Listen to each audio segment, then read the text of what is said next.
Welcome back to the Nomad's Notebook podcast. My name is Joe Maxwell, and today I want to talk about creativity, the creative process, and the concept of creating art for the artist, not for the audience. So I've been doing online content for a little over a year now, so I'm still pretty new in it, but I've learned a lot in that time, and it's certainly developed into a huge passion of mine and something that I plan to continue doing for a long, long time. I'll tell you a little bit about my journey with content. So I went into it. I love history. I've always loved history since I was a kid. So I thought I'll start a history YouTube channel. That's something I'm still running. It's called History Hobbit if you're interested in anything like that. But initially, I started by really almost completely copying other videos that I saw that were doing well and copying verbatim almost topics that I thought might do well and just churning out this content that I thought in my head, okay, it might get views and it might push my channel forward, but I wasn't really passionate about the product that I was making, not really at all, actually, because I was just chasing results. And after maybe about 8 months of doing that, a couple things happened. First, I barely got any results, at least not with my long form content. I kind of started to make some progress with short form, mostly on TikTok and YouTube Shorts, but my long form basically didn't go anywhere. And I started to burn out and almost hate making content because I wasn't enjoying the process anymore. And it got to a point where I've been pretty consistent with short form, but it's harder to monetize. And I've realized that monetization is going to happen best through long form. So I took 3 or 4 months, maybe even 5 months off of long form YouTube.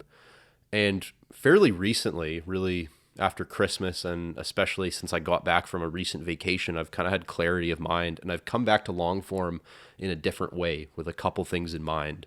The first one is creating a repeatable formula, because I think with content, that's the number one thing is you need to have a formula that you can repeat week after week to keep putting out content, because it's a lot easier to put out one video that gets 100,000 views than to do that every single week. But if you're going to make any inroads with your audience, you need to become consistent with the content you're putting out.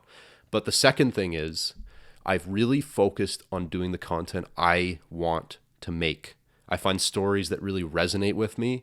I tell them in a way that's original, or I try to at least. I try to put my own unique mark on every story I'm telling. And I just edit them as best I can. And I create the best possible product I can with a story that really speaks to me and that resonates with me. And in doing that, I've put out 3 videos like that so far.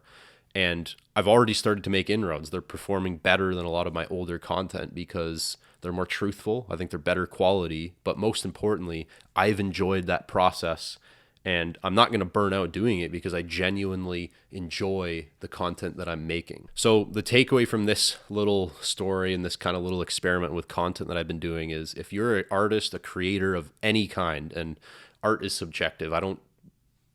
Anything is art. Whatever thing it is that you do, make sure you do it for you and not the results that you think you're going to get or your parents or the audience that you hope is going to follow you. Make stuff that speaks to you, that you are proud of.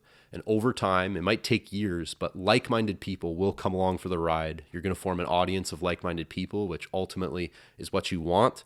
And you're going to be very fulfilled in the content that you're making.